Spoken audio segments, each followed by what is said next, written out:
మన గురించి సడన్ గా చెడ్డగా మాట్లాడతారు, అందరి ముందు మన పరువు తీస్తారు, అందరి ముందు మనల్ని అవమానిస్తారు. మనమేమో ఎంతో స్వేచ్ఛగా ఎంతో ట్రాన్స్పరెంట్ గా ఉన్నప్పుడు సడన్ గా ఒక షాక్ లాగా, ఒక స్లాప్ లాగా, ఒక చెంప దెబ్బ లాగా వాళ్ళు మనల్ని అవమానపరిచినప్పుడు మనకి జీర్ణించుకోవడానికి మనకి లేకపోతే ఆ షాక్ ని బట్టి, ఆశ్చర్యం బట్టి మనము ముందుకు వెళ్ళలేము. వేదన, బాధతోటి, ఎంతో కన్నీటితోటి నింపబడతామండి. కానీ మీరు ఒకటి జ్ఞాపకం చేసుకోండి, betrayal will hurt but don't be surprised by it.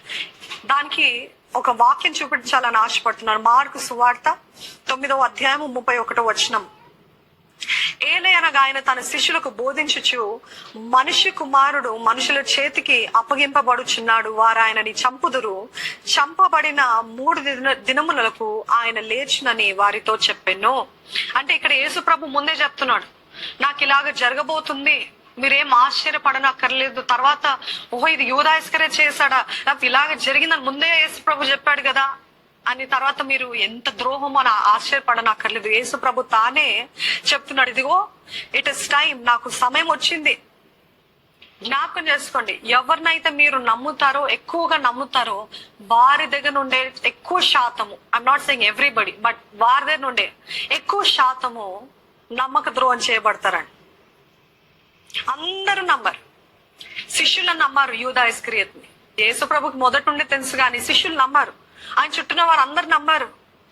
కానీ ఇక్కడ యేసు ప్రభు ఆశ్చర్యపడలేదు. He was not surprised by the betrayal.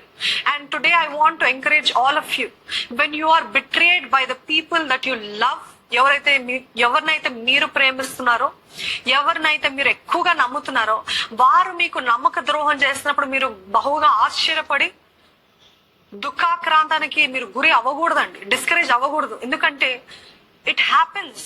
యేసు ప్రభుకి అయినప్పుడు ఆయన పేరు పెట్టుకున్న మనకి మన జీవితంలో ఇంకెంత అవ్వచ్చు కదా. కాబట్టి నా జీవితంలో ఎందుకు ఇలాగ అవ్వాలి, నాకెందుకు ఇలాగ అవ్వాలి, నేను ఎంత ప్రేమించాను కదా అని don't be surprised by it. Don't be surprise because it is inevitable.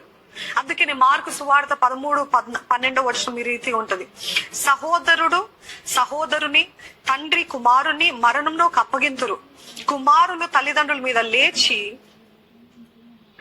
వారిని చంపిస్తారంట.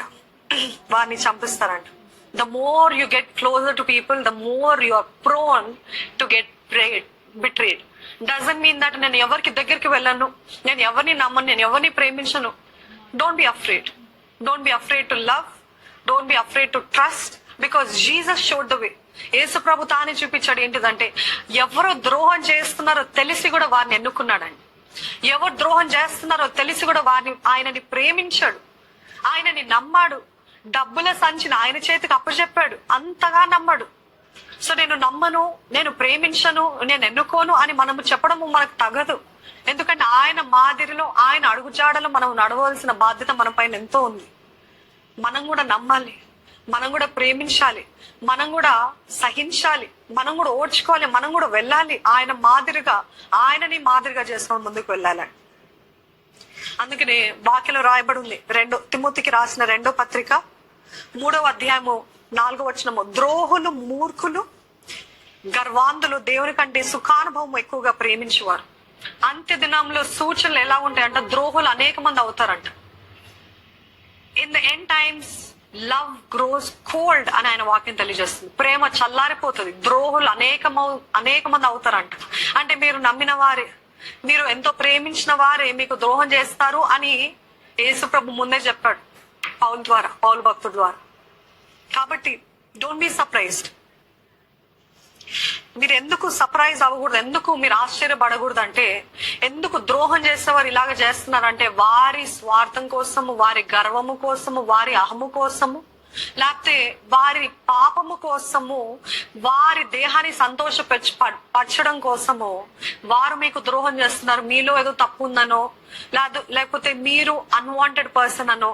చాలా మందికి ఈ ఆలోచన ఉంటది, నాకు ద్రోహము చేస్తున్నారంటే, నన్ను ఇంతగా గాయపరుస్తున్నారంటే నాలో ఏదో లోపం ఉంది, ఐఎమ్ అన్డిజర్వింగ్, నాకు చేత కాదేమో, I'm not good looking emo, I'm not handsome emo, I'm not beautiful emo. No, it's not about you.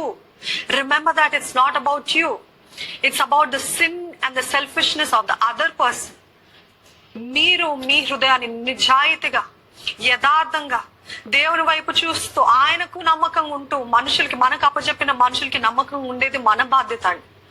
వాళ్ళు మీకు ద్రోహం చేశారని మీ బట్టి ఇది నా తప్పే అని అనుకోకూడదు. It is not your fault, it is their fault. It is because they are prompted by the enemy and they have obeyed the voice of the enemy. That is why they're doing that.